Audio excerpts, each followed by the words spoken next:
والدین کے حق مرنے کے بعد بھی ختم نہیں ہوتے۔ اعلیٰ حضرت عظیم البرکت امام اہل محبت امام شاہ احمد رضا خان فاضل بریلوی علیہ رحمہ نے تو باقاعدہ اس پر رسالہ تصنیف کیا اور مختلف احادیث سے 12 حقوق کا ذکر کیا جو مرنے والوں کے بعد ان کی اولاد کے ذمے عائد ہوتے ہیں۔ ایک حدیث میں 4 حقوق کا ذکر ہے، ان میں سے سب سے پہلا حق یہی ہے الصلاۃ علیہما، ان پر جنازہ پڑھنا، تجہیز و تکفین تدفین یہ سب جس کے زمرے میں آتی ہے، تو یہ پہلا حق ہے۔ اور اگر اولاد خود جنازہ پڑھائے تو ان کی سعادت ہے، اور کسی نیک صالح شخص سے جنازہ پڑھوایا جائے، اس کا اہتمام کیا جائے، اور اولاد خود بھی جنازہ پڑھنے کی اہلیت اور صلاحیت رکھتی ہو تو یہ کتنی بڑی بات ہے۔ دوسرا حق استغفار لہما، ان کے لیے بخشش کی دعا کرنا۔ مرنے والوں کو انتقال کے بعد سب سے زیادہ ضرورت دعاؤں کی ہوتی ہے۔ حضور علیہ السلام کا فرمان ہے ہم جب کسی شخص کو بھی قبر میں دفن کر کے آتے ہیں تو اس کی حالت ایسے ہوتی ہے جیسے کوئی شخص پانی میں غوطے کھا رہا ہو۔ اس مشکل اور آڑے وقت میں اپنے پسماندگان کی طرف سے اگر اسے کسی چیز کا انتظار ہوتا ہے تو دعاؤں کا انتظار ہوتا ہے۔ کسی کے ہاتھ اٹھ جائیں اور کوئی میرے لیے دعا کرے، ابھی سے سوچ لو انجام اپنی طوطا چشمی کا، قبر میں تم کو بھی ضرورت ہوگی دعاؤں کی۔ اور میں کہتا ہوں کہ اگر اولاد صالحہ ہے، اولاد نیک ہے، تو دعاؤں کا تسلسل بھی جاری رہے گا، اور خود اولاد کا وجود صدقہ جاریہ ہے۔ اولاد اگر عالم دین ہے تو وہ علم نفع بخش ہے، ماں باپ کو قبر میں نور اور روشنی کا ذریعہ ہے۔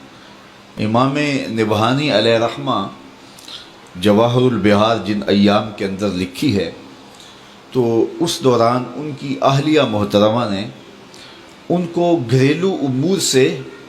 جو ہے وہ اس انداز سے محفوظ رکھا اور اس انداز سے ان کا خیال کیا کہ کوئی بھی گھر کا معاملہ ہوتا تو ان تک نہ پہنچنے دیتی کہ میرا شوہر رسول کریم صلی اللہ علیہ وآلہ وسلم کے فضائل لکھ رہا ہے اور حضور کی عظمتوں پر جو ہے وہ کام کر رہا ہے، اور میں ان کو گھریلو الجھنوں کا شکار کر دوں، یہ نہیں کروں گی۔ تو امام نبہانی نے وہ کتاب مکمل کی۔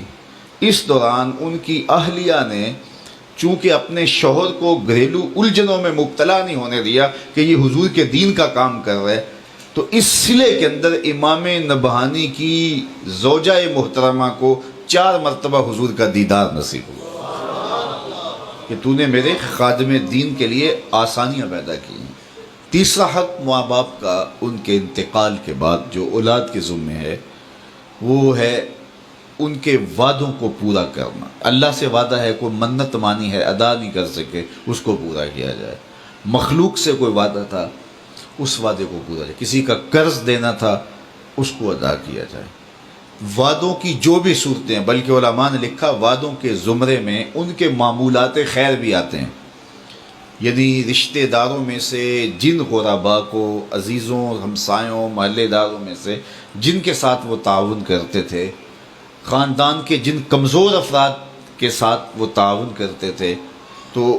یہ ان کے حقوق میں سے ہے کہ اولاد بعد میں اس تسلسل کو جاری رکھنے کی کوشش کرے۔ اور چوتھا حق یہ ہے کہ بر الاصدقاء، باپ ہے تو اس کے دوستوں کے ساتھ، ماں ہے تو اس کی سہیلیوں کے ساتھ حسن سلوک کیا جائے۔ چچا باپ کی جگہ پہ ہے، خالہ ماں کی جگہ پہ، تو ان کے انتقال کے بعد وہ رشتہ دار جب گھر آئیں تو ان کو اسی طرح پیار، اسی طرح محبت، اس طرح عزت اور آبرو ملے، اور جس طرح وہ ان کے ساتھ ملتے تھے اور ان کی محبت تھی، ان کا تعلق خاطر تھا، تو اولاد اس کو رشتے کو نبھائے اور اس کو برقرار رکھے، اور اس سے ان کی قبر میں روح خوش ہوتی ہے۔ تو یہ 4 حق ایسے ہیں جو مرنے کے بعد بھی اولاد کے ذمے لازم ہوتے ہیں کہ وہ اپنے ماں باپ کو مغفرت کی دعاؤں میں یاد رکھے اور ان کے لیے اللہ کے حضور التجائیں کرتے رہے